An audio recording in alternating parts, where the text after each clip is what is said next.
Tu n'es pas bloqué parce que tu es paresseux. Tu es bloqué parce que tu n'arrives pas à arrêter de consommer. Tu enchaînes les podcasts, les vidéos, les citations, les reels. Tu es rempli d'informations, mais tu ne les utilises toujours pas pour transformer ta vie. Et peut-être que tu ne te rends même pas compte du piège dans lequel tu es tombé, parce que ça donne l'impression d'être productif. Ça ressemble à de l'apprentissage, mais ça ne l'est pas. C'est de la distraction déguisée en croissance. Et voici une vérité qui pourrait te déranger. Plus tu consommes sans exprimer, plus ton cerveau devient passif, anxieux et bloqué. Mais il existe une habitude qui inverse tout ça. Elle interrompt la boucle de consommation. Elle force ton esprit à ralentir, à réfléchir et à s'approprier ce qu'il sait. Regarde bien jusqu'à la fin pour ne pas passer à côté. Allons-y. Pourquoi consommer fait autant de bien?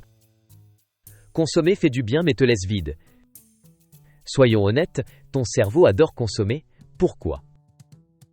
Parce que ça donne l'illusion de progresser sans l'inconfort de passer à l'action. Ça te récompense instantanément avec de la dopamine. La dopamine, c'est une substance chimique qui agit comme un messager dans ton cerveau. Elle joue un rôle clé dans la motivation, la récompense et le plaisir.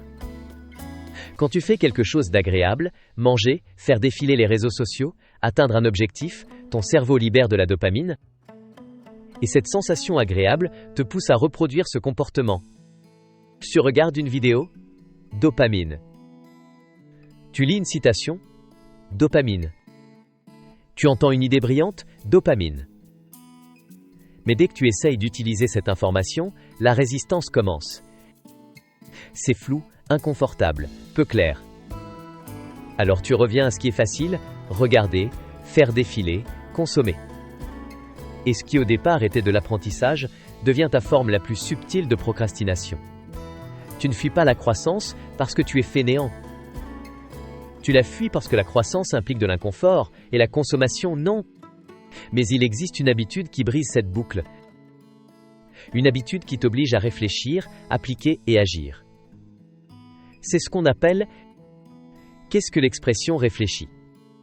L'expression réfléchie, c'est la pratique quotidienne qui consiste à transformer ce que tu consommes en tes propres mots. C'est le moment où tu arrêtes de dire « c'est une super idée » pour te demander « qu'est-ce que ça signifie pour moi ?» Tu peux l'écrire, le dire à voix haute ou l'enregistrer. Mais la règle est simple.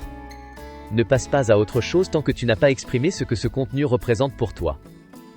Cette seule habitude produit 3 effets puissants. Numéro 1. Elle ralentit ton cerveau. Tu ne passes pas tout de suite au contenu suivant. Tu restes avec ce que tu viens d'apprendre. Numéro 2. Elle t'oblige à être clair. Si tu ne peux pas l'expliquer, c'est que tu ne le comprends pas vraiment. L'expression réfléchie transforme des idées floues en outils concrets. Numéro 3. Elle crée une vraie transformation. Parce que lorsque tu expliques ce que tu as appris et comment tu vas l'appliquer, tu l'intègres à ton identité. Tu ne penses pas juste différemment, tu deviens différent. Le rituel quotidien pour pratiquer l'expression réfléchie. Voici le cadre exact. Simple, clair, répétable. Après avoir consommé quelque chose de significatif, une vidéo, un podcast, une citation, une discussion, fais une pause. Et pose-toi ces 3 questions. Qu'ai-je appris aujourd'hui? Sois spécifique. Nomme l'idée. Résume-la avec tes propres mots. Oblige ton esprit à simplifier. Pas un truc flou du genre « ce podcast était inspirant », mais plutôt « j'ai appris que j'ai tendance à consommer quand je me sens incertain et que je dois commencer à agir par petits pas au lieu d'attendre la clarté ». Plus c'est précis, plus c'est puissant. Pourquoi est-ce que ça compte pour moi? Relie ça à ta vie, tes schémas, tes douleurs, tes objectifs. Sans signification personnelle, l'info s'évapore. Demande-toi, qu'est-ce que ça dit sur ma situation actuelle? Quelle partie de moi avait besoin d'entendre ça aujourd'hui? Où ai-je déjà vu ce comportement chez moi? C'est là que le contenu devient réel. Qu'est-ce que je vais faire de différent grâce à ça? Ne t'arrête pas à la prise de conscience. Transforme-la en action, même petite. Quelle est la première chose que je vais essayer cette semaine? Quelle décision cette idée m'aide-t-elle à prendre? C'est ainsi que la sagesse devient du mouvement. Pourquoi ça fonctionne, même si tu ne te sens pas prêt?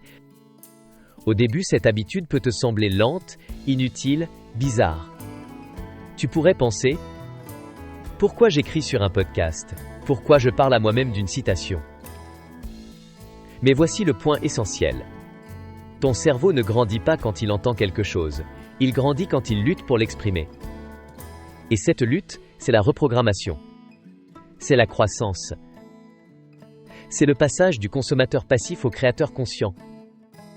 Tu ne regardes plus la transformation. Tu la vis. Fais-le pendant une semaine et tu sentiras la différence. Tu consommes moins parce que tu réfléchis plus. Tu poursuis moins d'idées parce que tu approfondis celles qui comptent. Tu arrêtes d'accumuler l'inspiration et tu commences à construire avec elle. Avec le temps, tu développes la clarté, le focus, la discipline et l'élan. Pas parce que tu forces, mais parce que ton cerveau sort enfin du mode entrée. Il passe en mode sortie, en mode intégration, en mode croissance. Et là, tu sens que tu avances enfin. Comment le faire? La méthode des 5 minutes par jour. Voici comment ancrer cette habitude. Choisis le même moment chaque jour, matin ou soir. Utilise une application de notes, un journal ou un mémo vocal. Pose-toi les 3 questions vues plus haut. Pas de blabla, pas de filtre. Juste 5 minutes. Même les jours où tu n'as rien appris, réfléchis à pourquoi. Le but n'est pas de paraître intelligent. Le but est de rester conscient. De montrer à ton cerveau qu'on ne fait pas que consommer. On applique, on vit ce qu'on apprend. Aujourd'hui, on se noie dans l'information, mais on meurt de faim de clarté, de profondeur et d'action. La solution n'est pas de tout déconnecter. La solution, c'est de trouver un équilibre entre ce que tu prends et ce que tu exprimes. C'est ce que l'expression réfléchie t'apporte. Pas besoin d'heures, pas besoin de formation, seulement 5 minutes de sincérité dans le silence. Alors si tu te sens dépassé par tout ce que tu as consommé, ne cherche pas plus loin. Cherche en toi. Demande-toi: qu'est-ce que je sais déjà? Et plus important encore, qu'est-ce que je vais en faire? Parce que lorsque tu exprimes ta vérité chaque jour, tu ne fais pas que la mémoriser. Tu l'incarnes. Et c'est là que le vrai changement s'installe. C'est là que le bruit s'efface. C'est là que ta vie commence à avancer. Crée avant de consommer. Quand tu apprends quelque chose, réfléchis à ce que cela signifie pour toi et comment tu peux l'utiliser. Puis passe à l'action immédiatement et regarde ton cerveau s'éveiller enfin.